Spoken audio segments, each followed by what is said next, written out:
Your next word could be your ticket to Jannah or your biggest regret. Don't speak another sentence until you hear this, because right now, yes, right now, Allah is listening, and your tongue, it's either building your taqwa or burying it. Taqwa is far more than a sense of fear. It is a living, breathing compass embedded within the believer's heart, constantly pointing toward Allah. At its core, taqwa is deep mindfulness, a conscious awareness that Allah sees every thought, hears every word, and knows every intention. It's not about paralysis through fear, but about alignment through reverence. This God consciousness becomes the quiet voice that guides decisions when no one else is watching. When you're alone with your phone, standing at a crossroads of honesty, or choosing between gossip and grace, in a world saturated with distractions and moral ambiguity, taqwa serves as an unshakable internal GPS. It doesn't shout, it whispers. The Prophet Muhammad delivered a startling warning. Whoever believes in Allah on the last day, let him speak good or remain silent. Bukhari and Muslim. Even more sobering is his statement, a person utters a word pleasing to Allah without giving it much thought, and because of it, Allah raises him in rank. And a person utters a word displeasing to Allah without thinking it to be of any consequence, and because of it, he will be thrown into hellfire. Bukhari. In another narration, he said people will be thrown onto their faces into the fire, all because of what their tongues harvested. These are not mere metaphors, they are divine alarms. The tongue, though small, wields immense power. It can build trust or shatter dignity, spread truth or ignite chaos, heal wounds or deepen them. And because of its influence, Allah holds us rigorously accountable for every word. Backbiting, lying, slander, mockery, false testimony, unnecessary arguments, and even careless oaths. These aren't small sins. They are spiritual landmines. The Quran condemns backbiting as devouring the flesh of your dead brother, Surah Al-Hujurat 49:12, and labels false speech as among the gravest evils. Why? Because words shape realities. They break families, end friendships, distort justice, and corrupt communities. Yet the same tongue can earn eternal reward, speaking truth to power, offering kind advice, saying Subhanallah or Alhamdulillah, reconciling people, or gently inviting others to Allah. Every utterance is recorded by angels who do not precede him in speech and act by his command. Surah Al-Anbiya 21:27. The lesson is clear. Guard your tongue like you guard your most precious possession, because in the sight of Allah it may be even more valuable. In the economy of the hereafter, words are currency. Spend them wisely. True taqwa doesn't just regulate what we say, it governs whether we speak at all. God consciousness is as present in thoughtful silence as it is in purposeful speech. The Prophet Muhammad said, "Whoever believes in Allah on the last day, let him speak good or remain silent." This isn't a suggestion, it's a spiritual strategy for protecting the heart, preserving relationships, and honoring Allah's presence in every moment. Taqwa gives us discernment, the wisdom to recognize when words are needed and when silence is the higher form of worship. There are times to speak truth boldly, when justice is denied, when guidance is sought, or when kindness can ease someone's pain. And there are times to hold back, when anger flares, when gossip beckons, or when words would only feed ego or chaos. In both cases, the believer asks, will this draw me closer to Allah or distance me? Silence rooted in taqwa isn't passivity, it's restraint born of reverence. It's choosing not to retaliate when provoked, not to expose another's flaw, not to fill empty space with noise. Meanwhile, speech shaped by taqwa is deliberate, compassionate, and constructive. It avoids exaggeration, deception, and hurtful sarcasm. Instead, it offers comfort, clarity, and hope. This balance is essential in our age of constant commentary, social media posts, group chats, opinion overload. Taqwa invites us to step back and evaluate, is this necessary? Is it kind? Is it true? Is it for Allah's sake?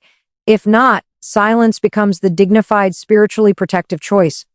Ultimately, taqwa in speech and silence reflects a heart anchored in divine awareness. It understands that every word and every withheld word is a testimony of faith. And in that sacred balance, the believer becomes a source of light, speaking when it heals, staying quiet when it protects, and always, always honoring Allah with both voice and stillness. Taqwa isn't confined to prayer mats or Ramadan nights. It lives in the everyday moments of conversation. Practical taqwa means embodying God consciousness in your texts, your tone at work, your family debates, and even your social media replies. It's not about perfection, but intention, choosing honesty over convenience, gentleness over reaction, and silence over slander. Even when emotions run high, the Prophet Muhammad was described as someone who never spoke harshly, and his speech was always truthful, measured, and kind. This is the model. Practical taqwa in communication starts with truthfulness, avoiding white lies, exaggerations, or half-truths, even when they seem harmless. It continues with guarding the tongue from gossip, refusing to participate in conversations that dissect others' flaws, remembering the Quranic warning that backbiting is like eating the flesh of your dead brother, Surah Al-Hujurat 49:12. It also means refraining from harshness, especially in moments of frustration. A sharp word may win an argument, but it often wounds a soul and distances the speaker from Allah's mercy. Instead, taqwa calls us to respond with calm clarity, even under pressure. The Quran instructs, "Speak to people good words," 283, and repel evil with what is better, 41:34. Finally, practical taqwa uses purposeful language, words that serve a higher aim, to clarify, console, guide, or unite. It avoids idle chatter, mockery, or speech that feeds ego or division. Even in disagreement, a believer seeks understanding over victory. In a world where communication is constant but often careless, living taqwa through speech becomes a quiet revolution. It transforms ordinary exchanges into acts of worship. Every honest reply, every withheld criticism, every gentle correction, it all counts.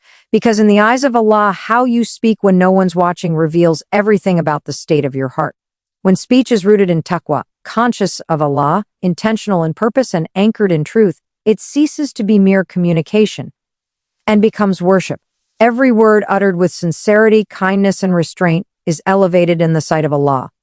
The Quran affirms this spiritual transformation. Indeed, the most noble of you in the sight of Allah is the most righteous, 49:13, and righteousness echoes in how we speak.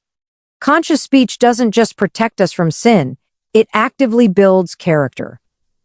When you choose to speak only what is truthful, necessary, and kind, even when provoked, you shape a heart that mirrors the prophetic example. The messenger of Allah was known for his gentle words, his honesty, and his silence when speech held no benefit. He never used harsh language, never humiliated others, and always spoke to heal, not to harm. To emulate him is to let taqwa guide your tongue. This discipline has ripple effects. People are drawn to those whose words carry integrity, calm, and wisdom. Your influence grows, not through volume or cleverness, but through consistency in truth and compassion. In families, workplaces, and communities, conscious speech builds trust, resolves conflict, and inspires others toward goodness. It turns everyday interactions into opportunities for dawah, healing, and mercy. Moreover, speaking with taqwa purifies the soul, it curbs arrogance, nurtures humility, and strengthens self-control. Over time, the habit of mindful speech rewires your inner world. Impulsive reactions give way to thoughtful responses, gossip yields to empathy, and complaints transform into gratitude. Ultimately, conscious speech is a spiritual practice that aligns your outward behavior with your inner faith. It's not about perfection, it's about presence, being present with Allah in every conversation. And when you speak as if He is listening because He is, your words become a light, guiding others, honoring your Creator, and drawing your own heart closer to Him. That is the true power of taqwa in speech, brothers and sisters. Taqwa isn't a distant ideal, it's a daily decision that lives in your breath, your silence, and especially your speech. Every word you utter carries weight in the scales of the hereafter. Will it be a word that lifts someone closer to Allah, or one that drags hearts into regret? When you anchor your tongue in God consciousness, you transform ordinary conversations into acts of worship. You protect your heart, honor your faith, and reflect the mercy and truth of the Prophet. You become someone whose presence brings peace, not noise, not harm, but healing. So guard your tongue like your eternal life depends on it, because it does. Speak less, but mean more. Choose honesty over ease, kindness over cleverness, silence over slander. And when you slip, and you will, rush back to Allah with sincere repentance. That too is taqwa in motion. May Allah purify our hearts, protect our tongues, and grant us the courage to speak only what pleases Him. Today, tomorrow, and until our last breath, you've got this. Trust your intention.